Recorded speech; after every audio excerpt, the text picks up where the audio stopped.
NCP বলছে যে নির্বাচন কমিশন তার সুষ্ঠু ভোটের যে গ্রহণযোগ্যতা সেটি তারা হারিয়েছে, পক্ষপাতের অভিযোগ সহ এই নির্বাচনে আদৌ অংশ নেবে কিনা এনসিপি সেটি ভেবে দেখছে। এই সিদ্ধান্ত আসলে কেন? এটি কি নির্বাচনে গেলে এনসিপি জিততে পারবে না বা সরকার গঠন করার মতো বাস্তবতা এখনো তৈরি হয়নি, ঠিক সেই কারণে, নাকি এর পেছনে সত্যি সত্যি কোনো রাজনৈতিক এবং যৌক্তিক কারণ আছে? ধন্যবাদ মিশু ভাই আপনার প্রশ্নের জন্য। আর যমুনা টেলিভিশনের সকল কলাকুশলী দর্শক যারা দেখছেন সকলকে সালাম ও শুভেচ্ছা, সহ আলোচকদেরও সালাম ও শুভেচ্ছা। আসলে নির্বাচন কমিশন নির্বাচনের সবচেয়ে গুরুত্বপূর্ণ বডি, তাই না? এটাই মেইন বডি। সো নির্বাচন কমিশন নিয়ে এনসিপির বক্তব্য এটা নতুন কিছু না। এটা অন্যান্য দলের ক্ষেত্রে এটা নতুন বক্তব্য, যারা বক্তব্য দিচ্ছেন, আপত্তি জানাচ্ছেন। এনসিপি এটা নতুন কোনো অভিজ্ঞতা না। এনসিপির জন্মলগ্ন থেকে এখন পর্যন্ত নির্বাচন কমিশনের সাথে তার কাজ করতে হয়েছে, নিবন্ধন প্রক্রিয়া, প্রতীক প্রক্রিয়া সব কিছু নিয়ে।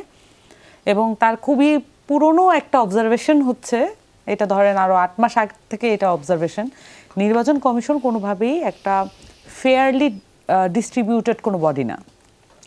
এখানে নিয়োগগুলো কিভাবে হয়েছে, নিয়োগগুলো নিয়ে আপনার এখানেও একাধিকবার আমি প্রশ্ন তুলে গিয়েছি। সো এখন নির্বাচন কমিশন যে এই ধরনের দ্বৈত নাগরিকত্ব এবং হচ্ছে মানে ফেয়ার জাস্টিস এবং ফেয়ারলি ডিস্ট্রিবিউটেড জাস্টিস নিয়ে তাদের যে আসলে অপারগতা থাকবে, অপরিপক্কতা থাকবে, সেই বিষয়গুলো নিয়ে আসলে কোনো সন্দেহের অবকাশ আমার জায়গা থেকে অন্তত ছিল না। সো যেটা ন্যাচারালি প্রগ্রেশন হওয়ার কথা, আমার জায়গা থেকে আমি সেটাই দেখতে পাচ্ছি যে নির্বাচন কমিশন আসলে এত বেশি কোশ্চেন্ড একটা বডি এবং তার আসলে মিনিমাম কোনো অ্যাকাউন্টেবিলিটি নাই। এই নির্বাচন কমিশনের যারা নিয়োগ প্রাপ্ত যারা আছেন বিভিন্ন পর্যায়ের সচিব থেকে সিইসি, তাদের বক্তব্যের মধ্যে আপনি কোনো ধরনের জাস্টিস দেখতে পাবেন না এবং তারা এটা তোয়াক্কাও করেন না।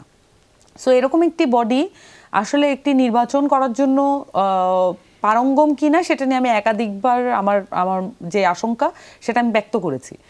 এবং এই সময়ে এসে নির্বাচন যত ঘনিয়ে আসছে, মনে হয় যেন এতদিন ধরে যে কোশ্চেনগুলো আমরা করেছি, এই কোশ্চেনগুলোর এক ধরনের বাস্তব প্রতিফলন বাকি দলগুলো দেখতে পাচ্ছে। কিন্তু সামান্তা, ধরেন আর মাত্র 23-24 দিন বাকি নির্বাচনের, ফলে এই সময়ে আপনি যদি নির্বাচন কমিশন নিয়ে এই কথা বলেন, তার নিয়োগ নিয়ে প্রশ্ন তোলেন, তাহলে এই নির্বাচন কিভাবে হবে? ফলে সেই জায়গা থেকে এনসিপি আসলে নির্বাচনে চায় না এরকম লাইন যারা টানতে চান তাদেরকে আপনারা একটা সুযোগ করে দিচ্ছেন কিনা? এই সুযোগটা তখন হতো যদি প্রিভিয়াসলি এটা নিয়ে আমাদের কোনো বক্তব্য না থাকতো। কিন্তু এই সুযোগটা আসলে দুইটি দলের ক্ষেত্রে যায়, বিএনপি এবং জামাত। কারণ তারা নির্বাচন কমিশন নিয়ে ইতোপূর্বে কোনো ধরনের কোনো কোশ্চেন রেইজ করে নেই, কিন্তু খুবই সারপ্রাইজিংলি গত 1 মাস ধরে বিভিন্ন পর্যায়ে দেখতে পাচ্ছি যে তাদের নেতারা বিভিন্ন ধরনের বক্তব্য দিচ্ছেন। কিন্তু এতদিন ধরে একটা নির্বাচন কমিশন কিভাবে নিয়োগ হলো এটা নিয়ে গণঅভ্যুত্থানের পরে খুবই স্বাভাবিকভাবে প্রশ্ন থাকার কথা না, যে কোশ্চেনগুলো আমরা রেজ করেছিলাম বারবার, কিন্তু আমি তাদের পক্ষ থেকে এরকম দেখি নাই। যদি আপনি এটাকে আউট অফ দ্য বক্স এই মুহূর্তে এনসিপির একটা রাজনৈতিক কৌশলের অবস্থান হিসেবে ব্যাখ্যা করতে চান, তাহলে সেক্ষেত্রে অবশ্যই দেখতে হবে যে প্রিভিয়াসলি আমাদের যে পজিশনগুলো সেটার কনসিস্টেন্সি আছে কিনা, মানে ধারাবাহিকভাবে আমরা কোশ্চেন করে এসেছি কিনা।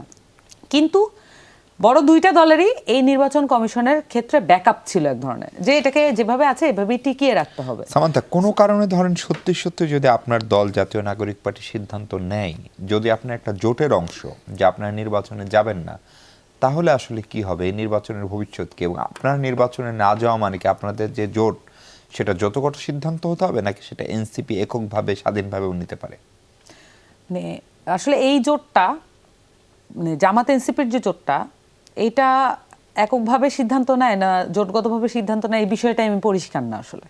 সো এটা নিয়ে আমি আর বাড়তি ব্যাখ্যা করতে চাই না। আমি যেটা মনে করি, বাংলাদেশে অবশ্যই 12 ফেব্রুয়ারি নির্বাচন হওয়াটা খুব দরকার। আমি এখানে একাধিকবার বলেছি, কারণ নির্বাচনটা হওয়া খুব দরকার। এটা বিএনপি যেভাবে বলছে এইভাবে বোঝাটা সমস্যা, কিন্তু নির্বাচনের মধ্যে দিয়ে মানে বাংলাদেশে যে ধরনের রাজনৈতিক অস্থিরতা তৈরি হয়েছে এবং এই যে এক ধরনের এই ধরনের নির্বাচন কমিশনের নিয়োগে উভয় পক্ষই সুযোগ নিয়েছে, জামাত এবং বিএনপি উভয় পক্ষই কিন্তু এখানে নিয়োগ ক্ষেত্রে সুযোগ নিয়েছে, এবং যেটা আসলে সরকারের বিভিন্ন পর্যায়ে এই সুযোগগুলো তারা নিয়েছে। কিন্তু যখন দায় নেওয়ার ব্যাপার থাকে, কারণ এই যে সুযোগগুলো নিয়েছে বা এই যে বিভিন্ন ধরনের রেফারেন্স ইউজ করে তারা যে নিয়োগগুলো পেল, এই রেফারেন্স তো ওপেন না, সেক্ষেত্রে কিন্তু দায় নিতে আর হচ্ছে না। এটা খুব দারুণ একটা মজার পরিবেশ তৈরি করেছে দলগুলোর মধ্যে, কিন্তু এটা বাস্তবিক অর্থে এতটা মানে মজার না। কিন্তু আমার কাছে মনে হয় যে যদি 12ই ফেব্রুয়ারি নির্বাচনটা না হয়, যেটা তারিখ ঘোষণা করা হয়েছে, এরপরে যে কোনো নির্বাচন আরো বেশি মানে যত টাইম নেওয়া হবে এটা আরো বেশি প্রতিকূল অবস্থা তৈরি করবে। যারা সাধারণ মানুষ, যারা স্থানীয় পর্যায়ে যারা সরকারে আসার সম্ভাবনা আছে নির্বাচন করবে, এবং বিশেষত পলিটিক্যাল পার্টির ইন্ট্রাপার্সোনাল যে ট্রাস্ট সেটাকে একদম আরো zero খারিজ হয়ে যাবে। করবে। জি।